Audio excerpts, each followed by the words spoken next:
नमस्कार दोस्तों, stock market studies में फिर से एक बार आपको बहुत-बहुत स्वागत है। तो आज यहाँ पे मैं बात करूँगा एक फार्मास्यूटिकल एंड ड्रग्स बनाने वाला कंपनीज़ के बारे में।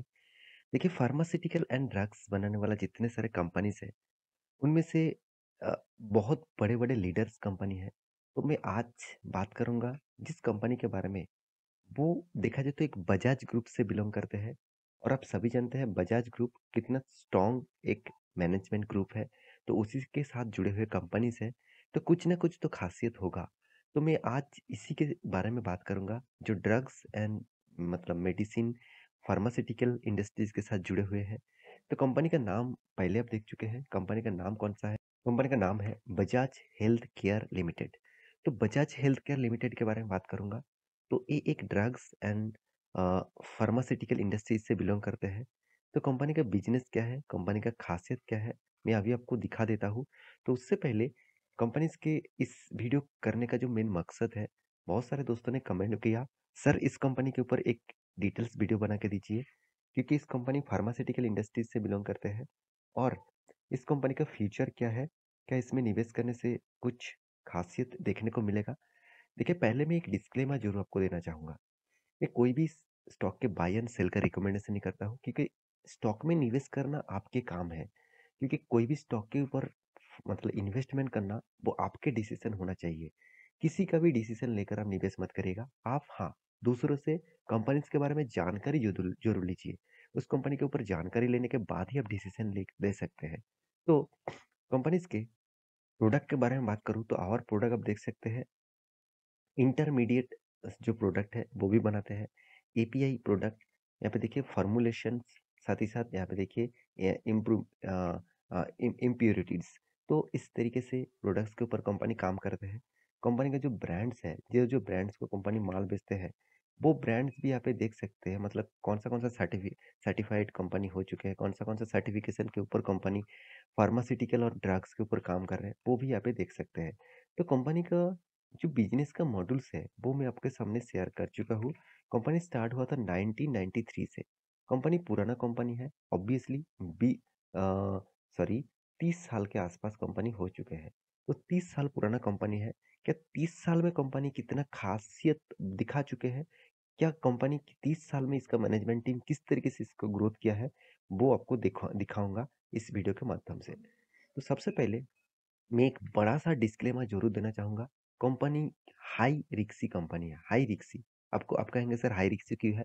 क्योंकि कंपनी का मार्केट कैप कितना देखिए, ये अभी भी 1,000 करोड़ भी पहुंच नहीं पाया। 1,000 करोड़ भी पहुंच नहीं पाया। कंपनी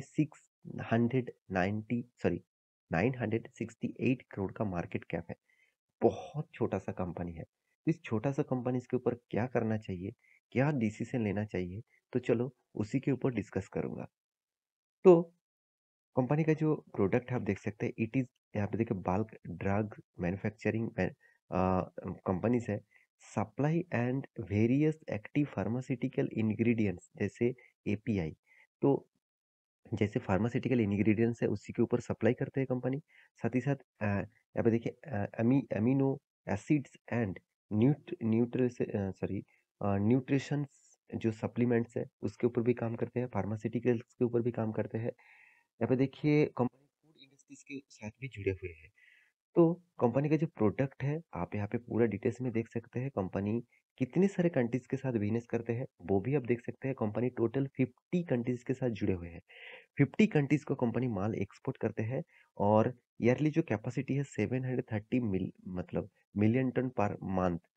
सॉरी, कंपनी 730 मतलब मिलियन टन पर मंथ का यहाँ पे टोटल, सॉरी मेट्रिक टन का पर मंथ यहाँ पे प्रोडक्ट सेल करते हैं। तो ज़्यादा से ज़्यादा कंपनी दूसरे कंट्रीज के ऊपर माल बेचते हैं। और एपीआई जो प्रोडक्ट है उसमें 90% का कंपनी प्रोडक्ट सेल करते हैं। तो कंपनी का जो रेवेन्यूज है वो सबसे ज़्यादा रेवेन्यूज आते हैं कहाँ से, मैं पहले ही बता चुका हूँ, एपीआई से। तो जो फार्मास्यूटिकल है उसके ऊपर कंपनी 86% रेवेन्यूज कमाते हैं। फॉर्मुलेशन के ऊपर 30%, सॉरी 13%, एंड अदर्स के ऊपर 1%। तो कंपनी इंडियन मार्केट को कितना कैप्चर किया? 75% मार्केट इंडिया में है। डोमेस्टिकली कंपनी 75% का मतलब बिजनेस करते हैं। और 25% का बिजनेस वो एक्सपोर्ट करके करते हैं। इसका मतलब एक्सपोर्ट भी कंपनी अच्छी तरीके से करता है। तो कंपनी का कस्टमर कौन है, क्लाइंट्स कौन है, वो भी देख लीजिए। कंपनी का तगड़ा-तगड़ा कस्टमर है। जैसे आप देखेंगे फार्मा, सन फार्मा, वो भी एक फार्मास्यूटिकल कंपनी से है, मगर उसको भी कंपनी प्रोडक्ट बेचते हैं। जैसे देखिए पेप्सिज़र, हिंदुस्तान यूनिलीवर, तो साथ ही साथ देखिए एबॉट, साथ ही साथ आप देखेंगे तो यहाँ पे देखिए गैलेक्सो स्मिथ किल्स फ्लेक्स, यहाँ पे देखिए बजाज मेडिकल एलएलसी, तो यहाँ पे देखिए नेस्ले ग्रुप को भी कंपनी माल बेचते हैं। तो कंपनी का लुपिन को भी माल बेचते हैं। तो कंपनी का जो मतलब कस्टमर है वो भी बहुत स्ट्रॉन्ग कस्टमर है। तो यही कंपनी की खासियत है। तो इसीलिए कंपनी इंडिया में ही 75% का बिजनेस करता है। तो कंपनी का खासियत तो मैं आपके सामने डिस्कस कर चुका हूँ। अभी कंपनी का फंडामेंटली एंड फाइनेंशियल डिटेल्स आपके साथ डिस्कस करूंगा। सबसे पहले मैं दिखाऊंगा कंपनी का शेयर होल्डिंग पैटर्न। तो शेयर होल्डिंग पैटर्न में आपको सबसे ज्यादा होल्डिंग दिखेगा प्रोमोटर का। प्रोमोटर के बाद उसके बाद सबसे ज्यादा होल्डिंग दिखेगा पब्लिक का। आप कहेंगे सर एफआईएस और डीएस ने इस कंपनी के ऊपर माल नहीं उठाया तो कंपनी का खराब है। ऐसे बिल्कुल भी नहीं। कंपनी बहुत छोटा है, एक माइक्रो कैप टाइप कंपनी है। तो इसीलिए इंस्टीट्यूशन उतना ज्यादा भरोसा इस कंपनी के ऊपर नहीं करते हैं। हाँ, जब कंपनी एक मिड कैप टाइप कंपनी बन जाएगा तब इस कंपनी के ऊपर आप देख लेना इंस्टीट्यूशन भी भरोसा करना लग जाएगा, क्योंकि तब तक इंस्टीट्यूशन उतना भरोसा नहीं करते हैं। तो प्रोमोटर के पास कितना 67% का होल्डिंग है। और आप देखेंगे तो म्यूचुअल फंड और साथ ही साथ आप देखेंगे तो मतलब और साथ ही साथ एफआईएस डीआईएस इसके पास उतना ज़्यादा होल्डिंग नहीं है, ना के बराबर है। तो पब्लिक ज़्यादा से ज़्यादा माल उठा कर लिया। प्रोमोटर के बाद सबसे ज़्यादा माल पब्लिक के पास है। 32% से भी ज़्यादा होल्डिंग पब्लिक के पास है। तो सोचने वाला बात है कि कंपनी इसके ऊपर पब्लिक इतना तगड़ा माल उठा रहा है, क्या कंपनी में खासियत कुछ है? हाँ, कंपनी का रेवेन्यूज देखेंगे तो कंपनी हर साल में खुद का रेवेन्यूज को ग्रोथ कराता जा रहा है। साथ ही साथ कंपनी का एनुअली इनकम देखेंगे। नेट प्रॉफिट के बारे में बात करूँ तो यहाँ पे भी अच्छा खासा ग्रोथ देखने को मिला। तो यही खासियत मुझे अच्छा लगा कि कंपनी इनकम भी जिस तरीके से कर रहा है उस तरीके से प्रॉफिट को भी, नेट प्रॉफिट को भी उस तरीके से ग्रोथ ऑफ पोटेंशियल के ऊपर लेके जा रहा है। तो अर्निंग पर शेयर के बारे में बात करूँ तो कंपनी का अर्निंग पर शेयर भी अप्स एंड डाउन में चलता है। हाँ, अभी जो चीज़ देखना है वो है डेप्थ।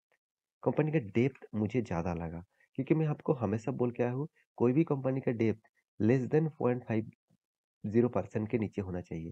तो लेस देन मतलब 50.50% के नीचे होना चाहिए। यहाँ पे तो 0.78% का है। इसका मतलब कंपनी का जो डेप्थ है यहाँ पे ज़्यादा डेप्थ देखने को मिला है।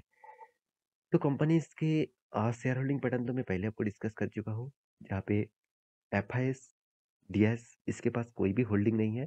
अगर एफआईएस के पास होल्डिंग भी है तो वो ना के बराबर है। 0.0%, 0.09% कोई होल्डिंग नहीं होता, एकदम ना के बराबर होल्डिंग है। तो इस कंपनी का खासियत है कंपनी का return of equity, return of capital employed best level में है। पी रेशियो भी रीजनेबल प्राइस में है।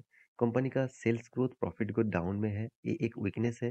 कंपनी का मार्केट कैप टू सेल्स ठीक ठाक लेवल में है। कंपनी का एनुअली इनकम 71 करोड़ है। कंपनी को 250 करोड़ से भी ज़्यादा कर्जा है। तो इसके लिए इसलिए कंपनी का डेप्थ ऑफ इक्विटी ज़्यादा देखने को मिला। तो कंपनी के प्रॉफिट एंड लॉस के बारे में बात करूँ तो कंपनी हर साल में प्रॉफिट को मेंटेन किया, यही खासियत है कंपनी का। तो कंपनी ने लॉस कभी भी नहीं किया। सिर्फ 2013 में 1 करोड़ का लॉस किया था। उसके बाद कभी भी कंपनी लॉसेस नहीं किया। तो कंपनी आपको अच्छे तरीके से रिटर्न भी दिया, 36%, 57%, 3 साल 5 साल में रिटर्न भी दिया। तो कंपनी देखिए सेल्स ग्रोथ भी और प्रॉफिट ग्रोथ दोनों में ही तगड़ा परफॉर्मेंस देखने को मिला। रिटर्न ऑफ इक्विटी भी अच्छी तरीके से देखने को मिला। तो कंपनी ने एक्स्ट्रा बेनिफिट क्या दिया? कंपनी एक्स्ट्रा बेनिफिट के हिसाब से डिविडेंड दिया। इस बार भी कंपनी डिविडेंड दिया। और कंपनी आपको डिविडेंड सितंबर में ही डिविडेंड दिया था। कंपनी स्प्लिट भी कर चुके हैं। कंपनी बोनस भी एक बार दे चुके हैं।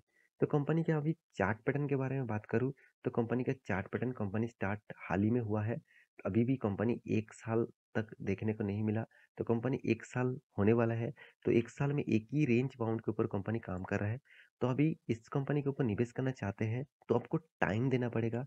और हाई रिस्क कंपनी है, तो आप कितना रिस्क लेने का कैपेबिलिटी रखते हैं, आप कितना रिस्क लेना चाहते हैं, उसके बेसिस से कंपनी के ऊपर स्टडी करिए। उसके बाद निवेश करने के लिए ज़रूर खुद के डिसीजन होना चाहिए। तो आशा करता हूँ सारे जानकारी को मिल चुका है। ये वीडियोस टोटली एजुकेशन पर्पस में था, कोई बाय एंड सेल का रिकमेंडेशन नहीं था। तो मिलते हैं इसी तरीके से नया स्टॉक लेके, नया जानकारी लेके। तब तक के लिए अच्छे से रहिए, अपने ख्याल रखिए। Bye bye.